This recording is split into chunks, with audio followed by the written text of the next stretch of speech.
Let me tell you a story about an abandoned motel called the Royal Hawaiian Motel. It has been abandoned for over a decade. I often explore urban areas alone, sometimes at night. The Royal Hawaiian Motel is in Baker, California. During the day, it gets extremely hot, so I decided to visit the motel at night. It was easy to get to. I parked on the side of the road and walked over. There was no fence or security, making it one of the easier places I've explored. In the back, there was a deep pool covered in graffiti. When I shined my flashlight at the motel, I noticed that many of the upstairs room doors were either slightly open or shattered. It looked creepy, but was expected since it had been abandoned for so long. Other people had clearly explored it before. Part of the motel had also been partially burned. I walked around outside for a while. Since it was late at night, there were no sounds of traffic, just my shoes crunching on debris. At one point, I heard a female voice nearby. My first thought was that it might be a security worker or someone who could cause trouble for me. I usually hide in these situations, so I ran to one of the ground level rooms and turned off my flashlight. After a minute of hearing nothing, I turned the light back on. The room I was in had graffiti-covered walls, a small dresser with 4 drawers, and an old, dirty mattress on the floor. I wondered if homeless people slept there, but it seemed too far from any town. I left the room and continued exploring the motel. I peeked into every ground floor opening under the upper-level walkway. Each room had different graffiti and old furniture. Then I heard a crash from above, like something falling. My heart skipped a beat. I went outside and pointed my flashlight at the walkway above. Despite my fear, I decided to go up and check out the rooms. I thought there might be an animal in one of the rooms, but there was always a chance of encountering other explorers or a homeless person. I went upstairs and peeked into each room I passed. They all had junk, debris, old mattresses, and furniture. As I walked further, I heard a banging sound. It got louder as I approached. It was a slow, consistent thump, like someone was there.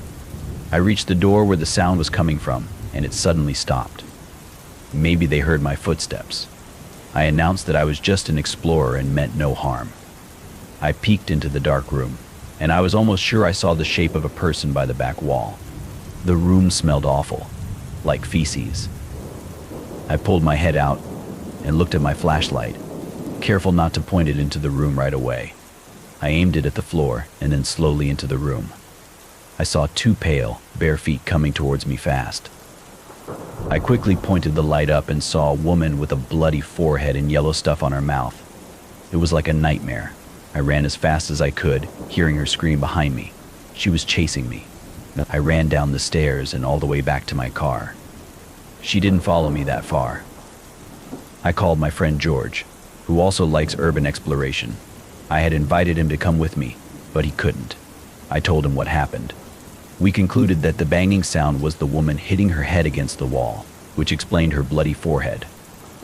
When I wondered if I should call the police, George advised against it because it would mean admitting to trespassing. I tried to find a payphone to anonymously call the police, but they are hard to find these days. Finally, I called the non-emergency number and reported the woman, claiming someone else had found her. I was vague and hung up quickly. I don't know if the police investigated, but that woman needed help. In all my years of exploring, I had never encountered anything like that.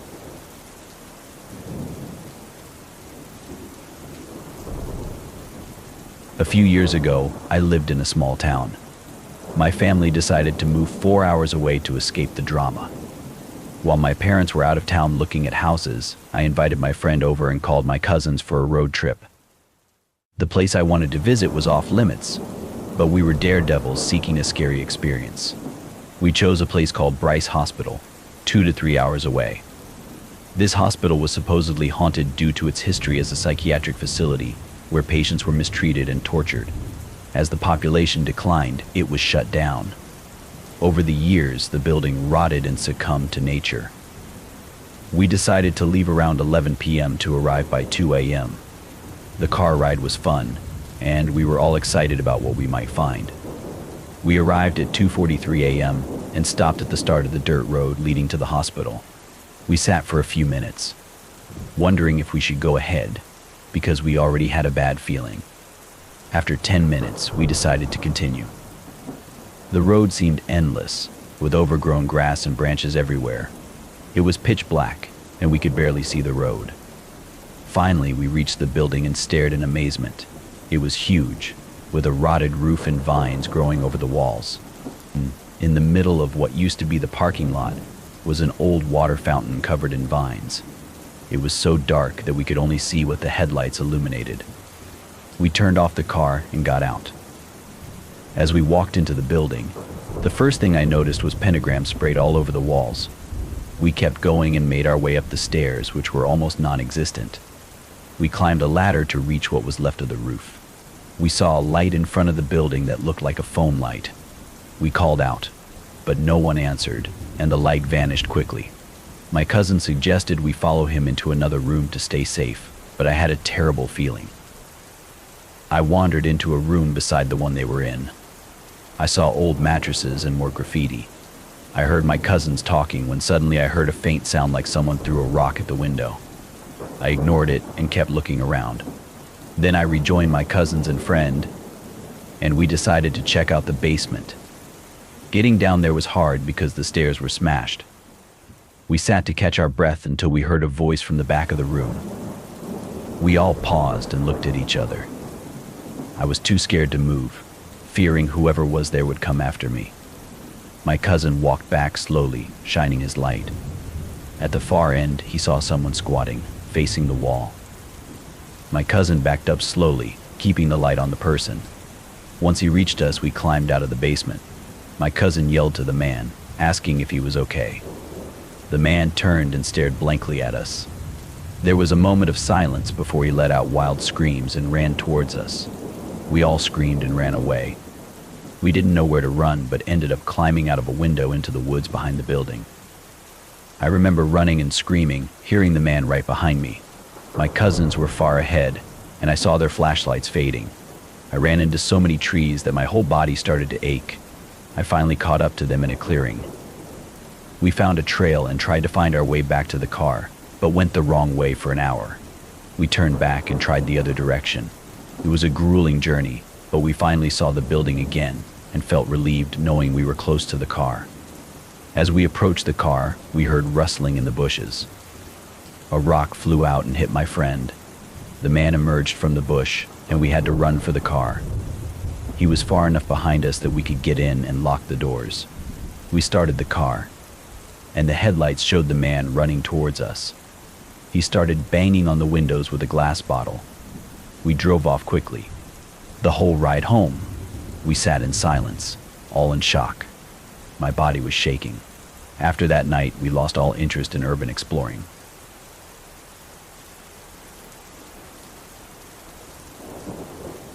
This happened in the countryside of Georgia.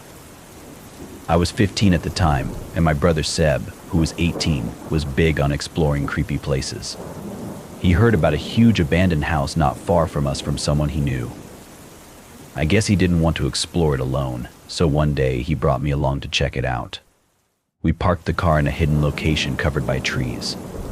The house wasn't visible from there, and we had to walk down a concrete road that hadn't been touched in forever. The road was full of giant cracks with grass and weeds growing through them.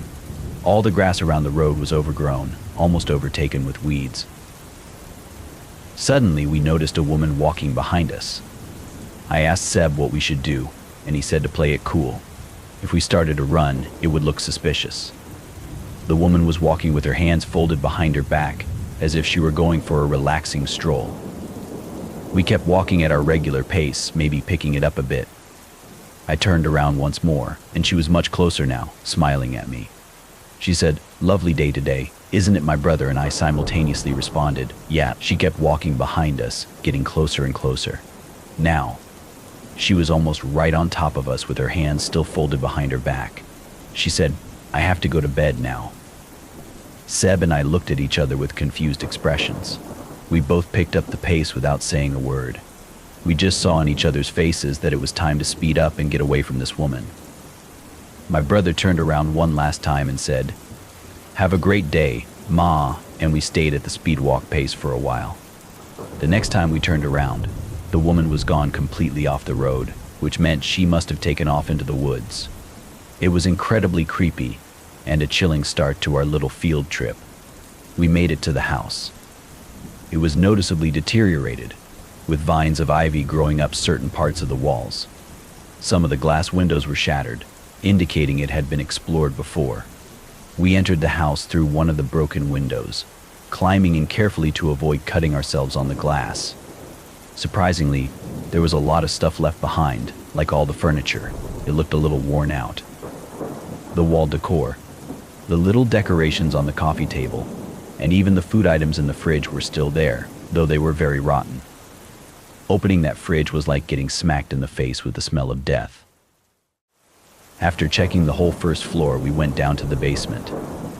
Like the first floor, the basement was still completely furnished, although it was much messier. There were loose sheets of paper and garbage spread out on the floor. The carpet was a faded blue color. A little bit of light came into the room through the windows at the top of the walls. Then, we heard a noise from upstairs, a distinct thump. We both froze like statues, waiting for any more noise. After a few seconds, we chalked it up to the sound of an old, deteriorating house. There wasn't much else to see in the basement, so we went back up to the first floor. The only place left to check was the upstairs. At the top of the stairs, there was a bathroom directly in front of us. To the left was a small hallway that led to an open door, and then the hallway turned left. I don't remember what was to the right, but I'll tell you why in a second. Seb and I went left and into the first doorway. It was a bedroom, decently sized but not the master bedroom. There was a double bed and an antique-looking dresser with old articles of clothing inside. Nothing I wanted to touch. Seb left the room first. Then he called my name in a very concerned, scared tone. I looked up at him, and he was staring down the hall. I stepped into the hall and saw what he was looking at. The woman from earlier was standing in front of the bed in another bedroom at the end of the hallway, still smiling. She opened her mouth and said, "Do you want to see what's behind my back?" My brother screamed, "Fuck you," and pushed me to start running. We both made a beeline for the front door and sprinted outside. I couldn't help but look back at the house, expecting to see her at one of the upstairs windows, but she wasn't there. I also wanted to make sure she wasn't chasing us. We kept running until we were out of sight of the house, and then we kept running some more. Even though my cardio sucked and I was out of breath, we finally made it back to the car. I gagged, trying to throw up from exhaustion. We got in the car, and Seb drove us home. The whole ride, we couldn't stop theorizing about what had just happened. We thought she might have been a loony woman off her meds or escaped from a mental facility. Maybe she was living in that abandoned house. But even explaining all that away, the big question was, what did she have behind her back? Had she been holding it the whole time she was walking behind us? So many questions will never be answered.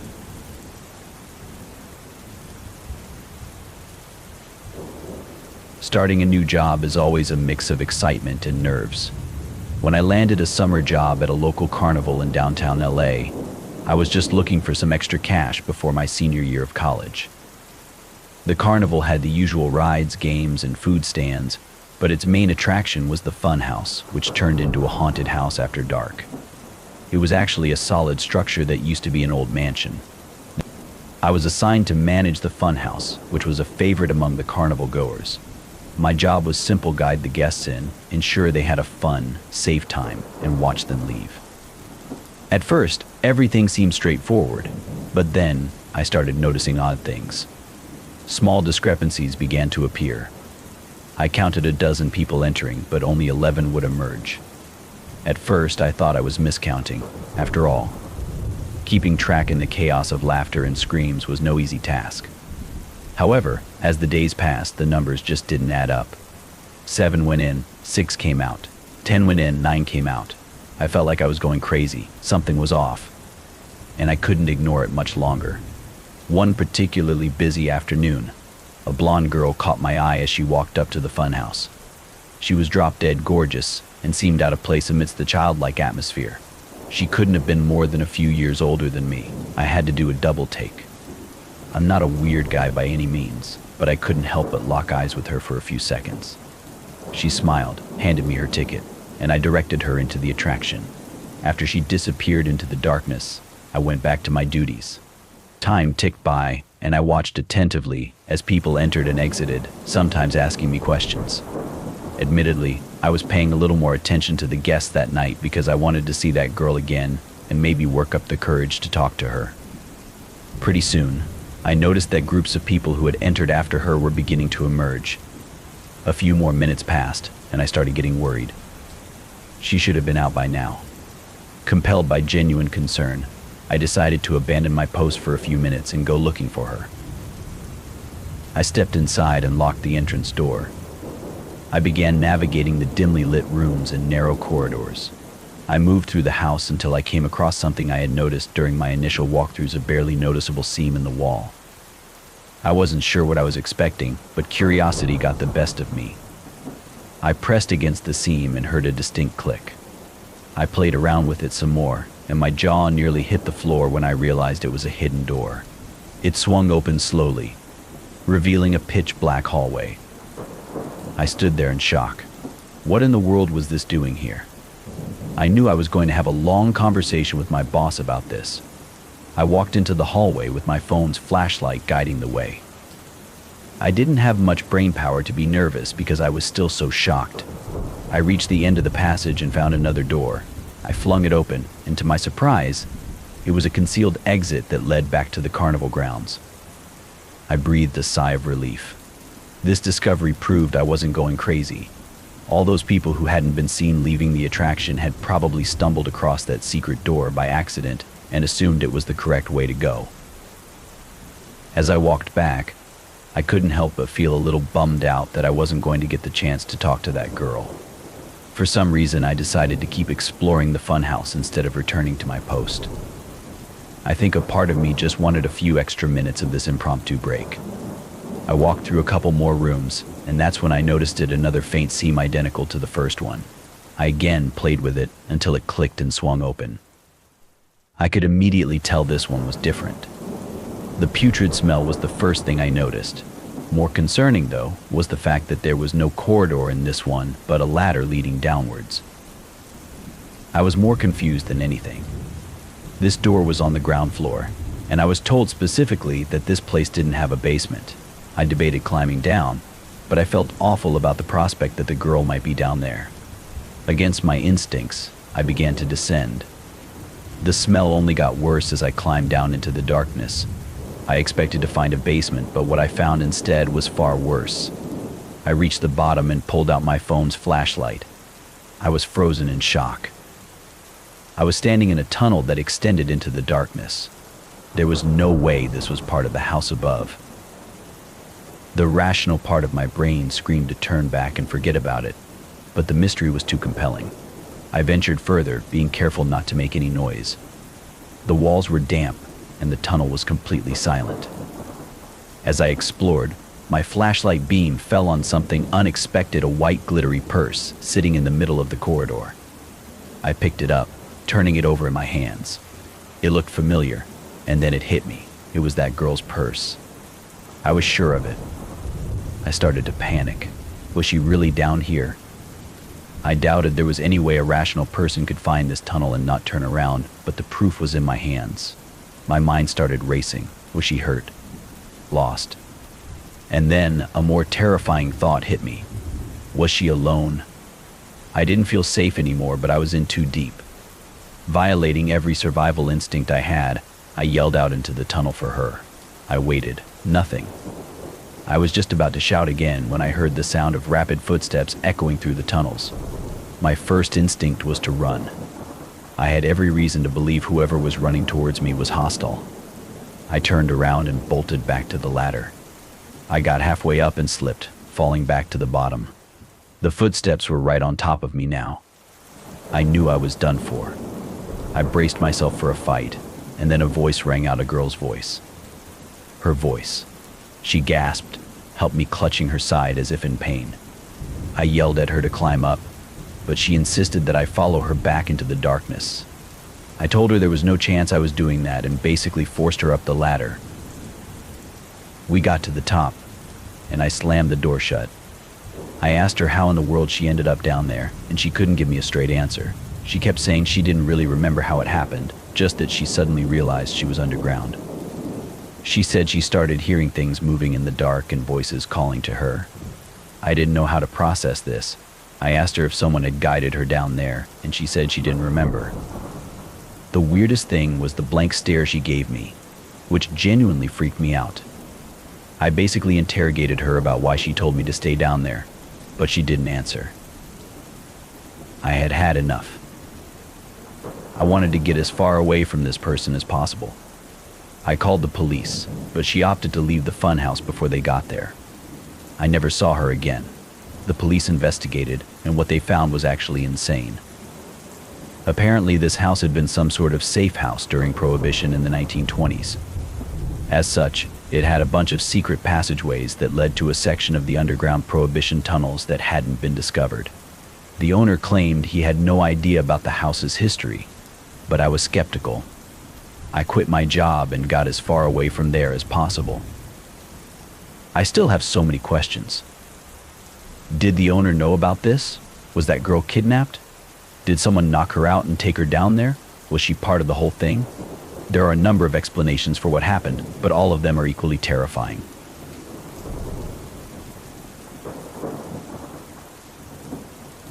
Nam. Ever since you were a kid, you loved carnivals, the lights, the games, the unpredictable joy of it all. Lots of people find them weird and childish, but not you. Growing up in a small town in Indiana, you didn't have much to do. So whenever carnivals rolled through town, you spent as much time there as possible.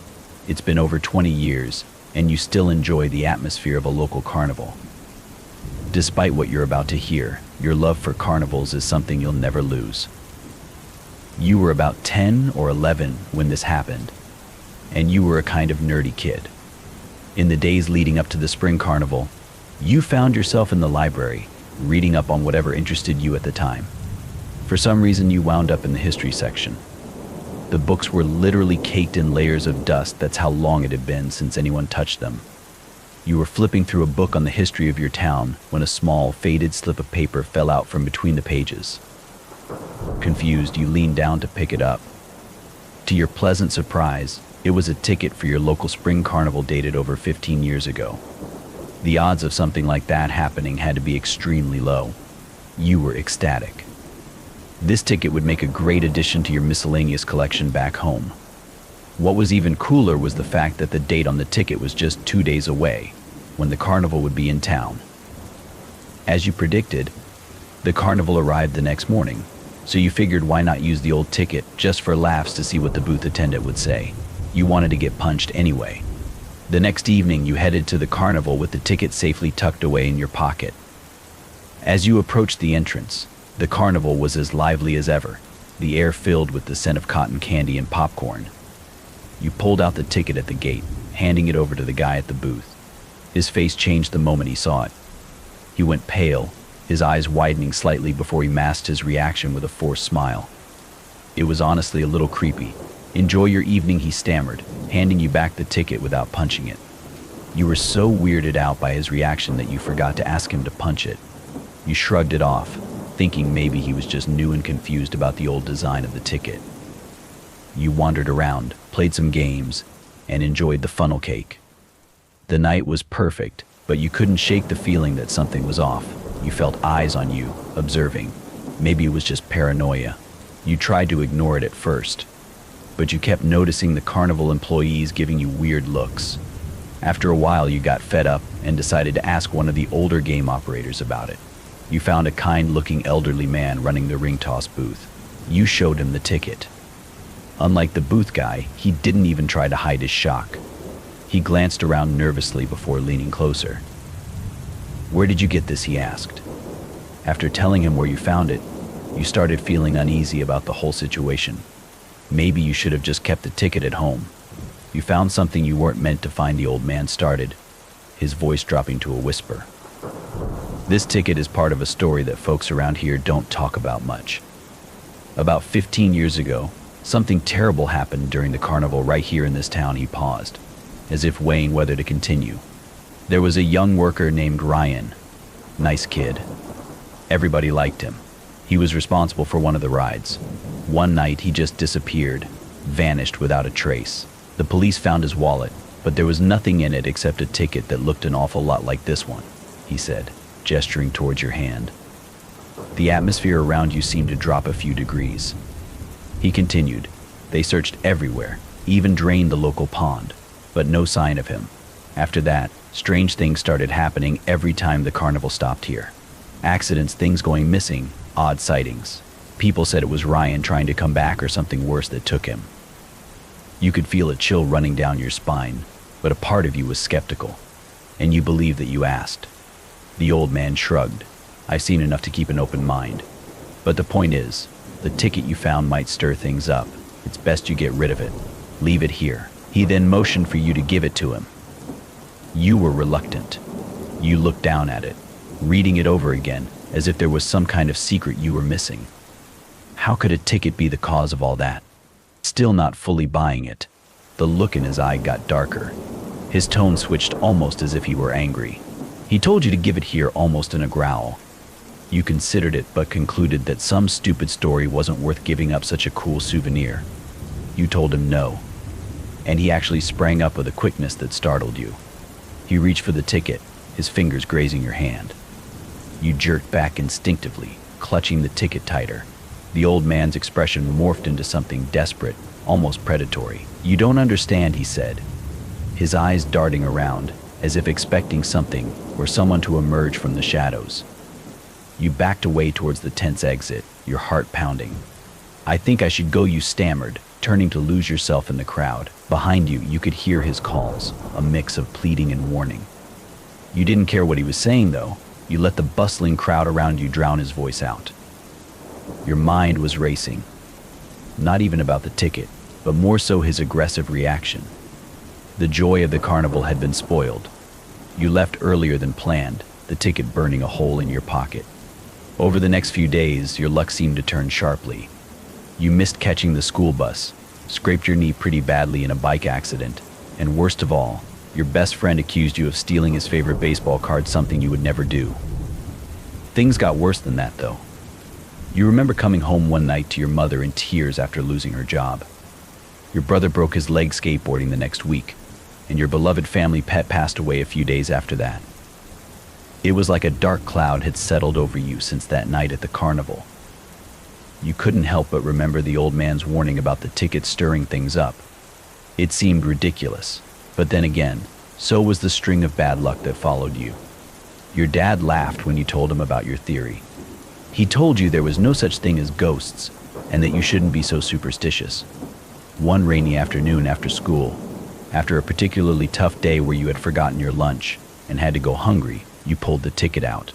You stared at it, the small piece of paper that had brought nothing but trouble, feeling a mix of anger and fear. You decided you had had enough. You grabbed your raincoat and boots and trudged out to the creek that ran behind your house. Your heart felt like it was pounding out of your chest as the rain soaked through your hair. Standing at the creek's edge, you took one last look at the ticket before tearing it into tiny pieces and watching them get swept up by the current. It's just a piece of paper, you thought. Things started to look up after that. Your friend found his baseball card and apologized to you, and you became friends again. You didn't miss the bus a single time that school year. Your mom got a better job in the next couple of days.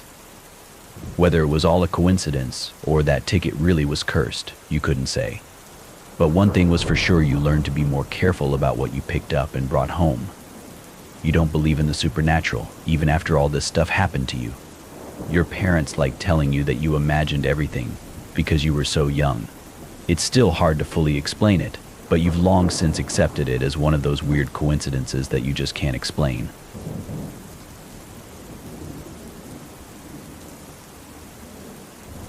I hate carnivals. They're disgusting and filled with children. I hate the food, the games, and the smell of it all. My hatred of carnivals is probably biased, though, mostly based on what I'm about to tell you. A few years ago, my younger sister dragged me to our local carnival. I wasn't going to be rude and refuse, but I wasn't looking forward to it. After a while, my sister got bored and wanted to leave, so I called my mom to pick us up. I opted not to go with them since I was in the midst of a fight with my dad and didn't want to go back home until he was asleep. I told my mom I'd walk home later, so she picked up my sister and left. The carnival was honestly a little pathetic. There were far fewer people there that night than I remembered from previous years, and everyone looked miserable. I figured I might as well walk around a bit to get my money's worth since I had paid for a ticket out of my own pocket.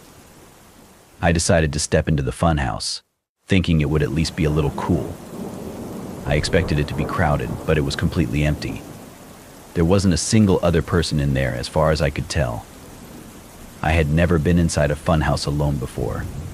People don't realize how important the laughter and talking are to the atmosphere. Without it, you're basically just standing there in silence, surrounded by a bunch of weird mirrors. It was honestly a little creepy. I shrugged and figured I might as well walk through it. Admittedly, I did get a pretty good laugh out of the distorted mirrors. I think I was halfway through when I noticed something odd. In one of the reflections to my left, there was a head that seemed to be peering at me. I only saw it for a split second, but it was a bald guy with really sunken eyes. I whipped around but didn't see anyone. To be completely honest, I had no idea where he had even been standing since there were mirrors all over the place. He could have been anywhere. I thought it was especially creepy since I didn't hear the funhouse entrance open. He either snuck in behind me or had already been inside. I kept walking, going a little more quickly now. Then I saw him again, out of the corner of my eye. He had this strange smile this time. It was the exact same face, I was positive. I tried to figure out where he was standing, but the reflections were too confusing. I yelled for him to get lost but got no response. I wasn't sure what I was expecting. I picked up the pace again, but it was difficult trying to navigate this maze of mirrors, and I kept hitting dead ends. I started sweating, constantly looking over my shoulder every few seconds. A few minutes later, I turned a corner after hitting another dead end, and two hands reached out from behind one of the mirrors, grabbing my wrist. I screamed, cursing at the guy to let go of me, but he held firm. I punched his arm, forcing him to let go. I fell to the ground in the fray and saw the creep's full form. He was wearing all gray, had a bit of a gut, and his face was tired and sunken. I jumped to my feet before he could reach for me again and sprinted back the way I came. I don't know if it was survival instincts or not, but finding my way back to the entrance was somehow easier with adrenaline coursing through my veins. I sprinted out of the funhouse and caught my breath. I reached into my back pocket, and a horrifying realization hit me. I didn't have my wallet. I must have dropped it when I fell. There was no way I was going back in there. After running to the nearest staff person, I told them everything that happened. She seemed confused and told me the funhouse was closed to patrons that night. I was horrified. They called the police and searched it but found nothing, not even my wallet. I felt like such an idiot.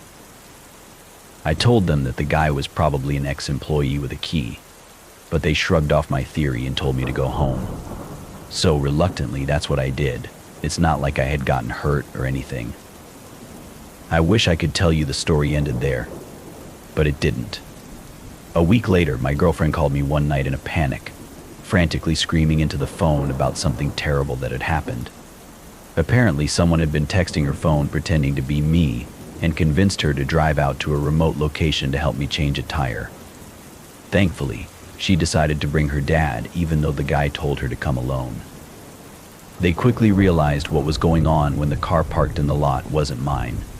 Her dad stepped out of the car, and 6 dudes stepped out of the car in front of them. He sprinted back to the car and hightailed it out of there before those guys could catch up to him. The whole thing made sense.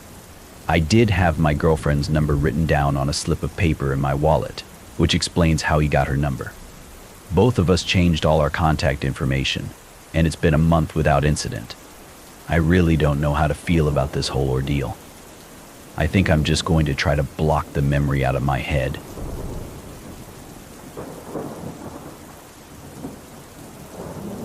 D. Growing up in rural Michigan, there was hardly anything to do. If you like staring at trees and crops and having lots of alone time, that was the place to be. I got out of there as soon as I got a car and enough money to move. I'm not a nature hater, but I'd pick being by a big city any day. My parents don't own that property anymore. They sold it 5 years ago. It was a 3-acre property. The house itself was pretty big, and there was a storage building out back. I was 13 when this happened. My parents would leave me alone often at this age. They trusted me because I matured at a young age and had responsibilities on the property. It was a weekend, and I was playing Vice City on my PS2 in the living room when suddenly a loud metallic bang came from outside somewhere in the yard. I immediately ran to every window I could to look outside, but I didn't see anything until I got to the window looking out to the storage building out back. The door to it was completely open. I went to grab the rifle from the closet and went outside. I made my presence known, shouting, "Who's in there?" but got no response. When I got to the door, I made it known I had a gun before looking inside. There was a bunch of stuff in there, from the sit-down mower to the quad to infinite little lawn care items. Someone could have been hiding behind any of that stuff. Even as a kid, I didn't scare easily, but at that moment, I got really unsettled. I closed the door to the building and went back inside the house. I locked the door and then sat at the window for the longest time, watching the storage building, expecting the door to open at any second. That door was heavy and impossible to just open by itself. It was a fact that someone came and opened it. Whether they were still inside the building, I wasn't sure. I decided to call my dad and ask his opinion. I went to the kitchen to the landline phone and called my dad's cell phone. He didn't pick up, so I left a voicemail. This was back when you'd still have to leave someone a voicemail because texting wasn't mainstream. After that, I went back to sitting next to the window, but now I put on a TV show in the background to make this less monotonous. I took the phone with me. I was probably about to give up when I heard creaks from upstairs. My heart was now in my throat. I had to ask myself the big question: was I working myself up, or was someone here? I had a serious guard dog mentality. Even if I didn't love that place, I saw it as mine and my family's. I had to protect it, but I was in over my head. I grabbed the rifle again and walked upstairs. I didn't say anything. Calling out would only make a potential intruder know that I heard them. I made it to the top of the stairs and turned on the light for the upstairs hallway. There were 5 doors to open, all of them closed. 4 led to bedrooms, 1 led to the bathroom. Each door had a decently large crack underneath it that allowed you to see under. The creak in the ceiling I heard earlier came from the side of the house my parents' bedroom was on. So I got down on my knees and looked under the crack of the door and saw 2 bare feet facing the other side of the door. I felt my stomach twist into a knot. The reality of the situation became so much more real. I realized I wasn't ready to threaten or, God forbid, shoot someone. I got up and quickly went downstairs and hid in the bathroom to call my dad. He still didn't pick up.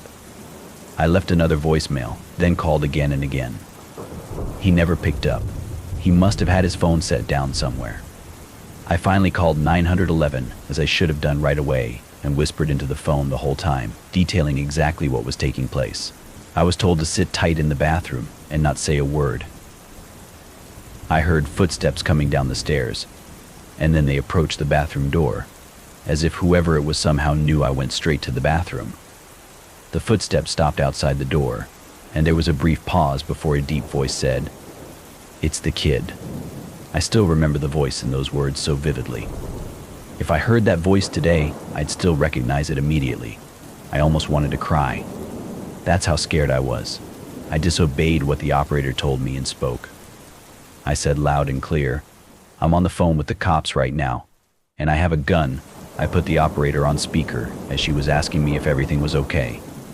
The man attempted to open the door, and when he realized it was locked, I heard him walk away.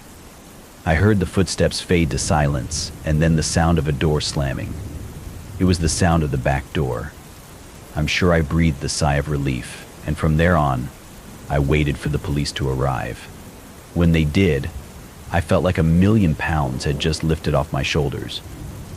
After a thorough inspection of the house inside and out, confirming that the man was gone, they asked if there was anywhere else I could stay that night. I said yes, my uncle's house. We contacted my uncle, who came and spoke with the police. Then he took me back to his place. The thing that haunts me the most is that it was my fault. I could have prevented this. I left the door unlocked as I went to the storage building to investigate. Clearly, that's when the man simply walked right into the house. Even with a rifle in my hands, I didn't feel safe at all. It was truly the most horrific experience of my life.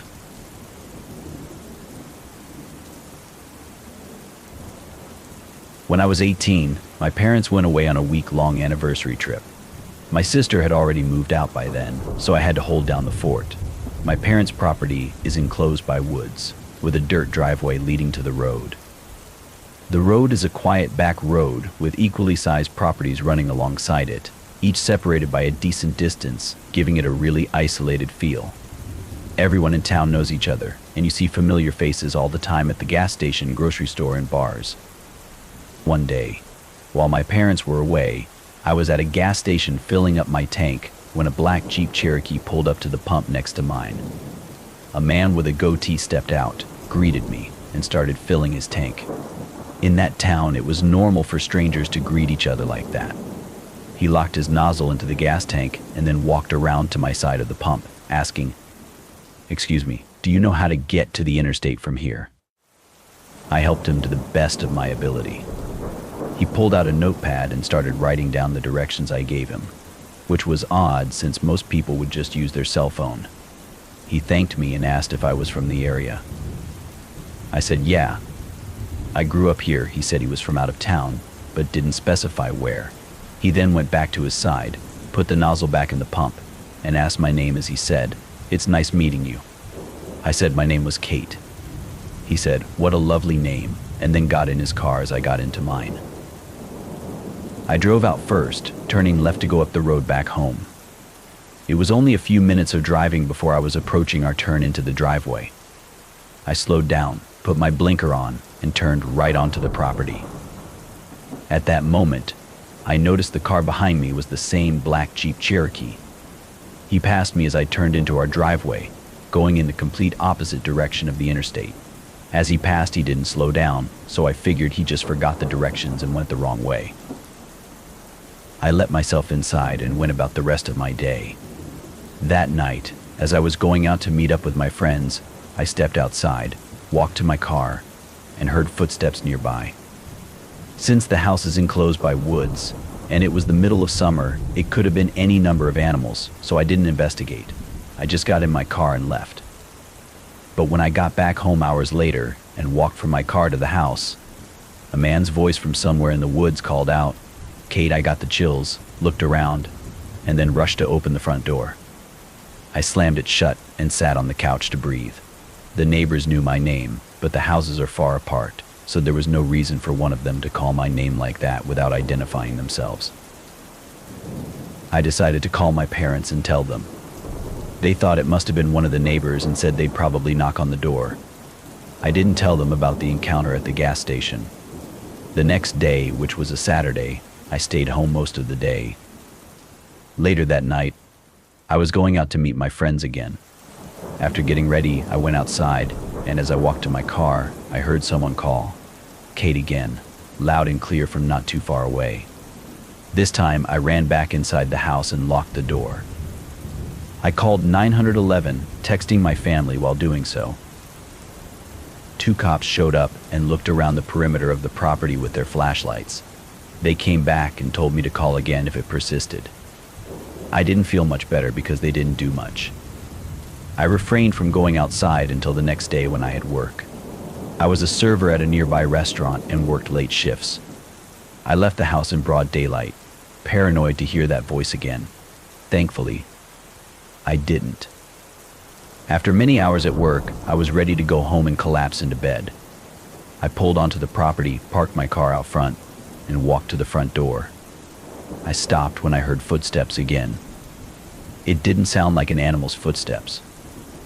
I stood on the front deck for a second, waiting. Then that familiar voice yelled, "Kate, don't call the cops on me again," I yelled back. "You need help. You're sick," and let myself inside. I called the cops once more. They came again, searched the perimeter, and left. My parents told me I should stay at a friend's house for the night. I agreed. They would be back the following night, so I'd feel safer then. My friend Alex told me I could stay with her. I packed a bag and was ready to go. I checked out the windows to make sure the coast was clear. I then went outside, locked the door, and ran to the car. As I turned the key in the ignition, I heard something right outside the driver's side door. It was a man wearing a face mask trying to open the door. I couldn't scream. I felt like I was choking on air. I put the car in drive, and he started hitting the glass with his elbow. I looped my car around on the grass and sped down the driveway, turning right up the road. I didn't stop until I got to Alex's house. I was hysterically crying the whole drive there, with Alex and her dad on the phone with me. He said he would have picked me up if he'd known the situation. We called the police together for the third time. A couple of officers went to my parents' house to investigate again and make sure no windows were shattered. One officer came to Alex's house, where I once again described what happened. This was probably the most action these cops had seen in a long time in this quiet town. Thankfully, my parents came home the next day, and I felt safe staying at home again. I fully believe the man at the gas station followed me home intentionally and scoped the place out, realizing I was by myself. For whatever reason, he toyed with me until he actually tried to get me. I shouldn't have given my real name, and I should have been more alert to my surroundings and realized he was following me that day. Some people are nuts and have way too much time on their hands. This incident was a huge motivating factor in my moving out to my own apartment a few months later.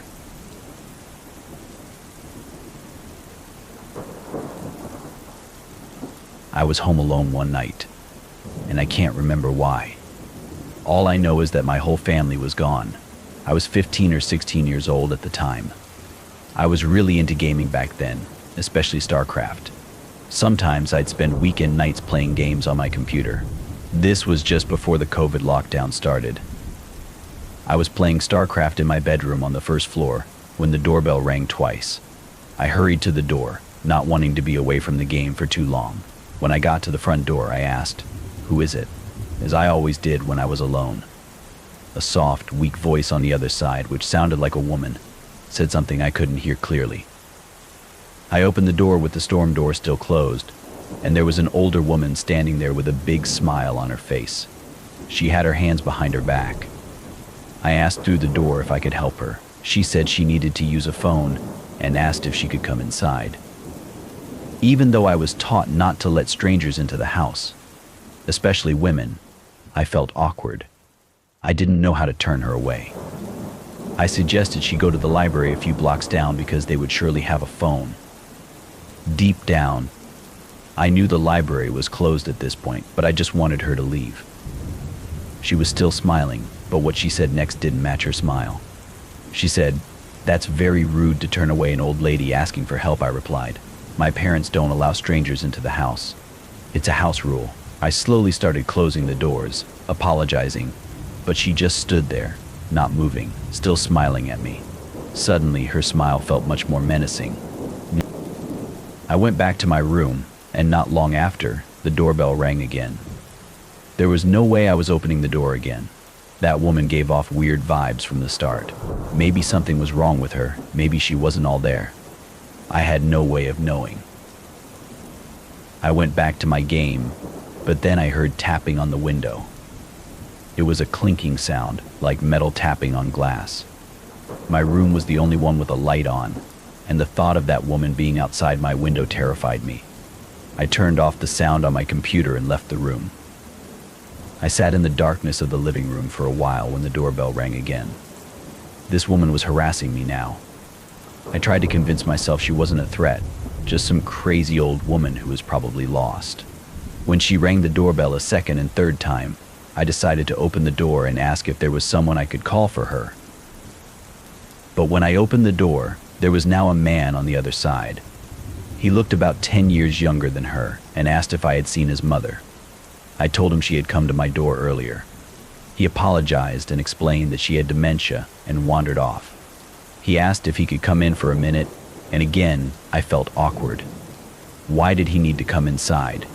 I said we could talk through the door and suggested he check the backyard since I heard something out my window. He thanked me and walked down the walkway.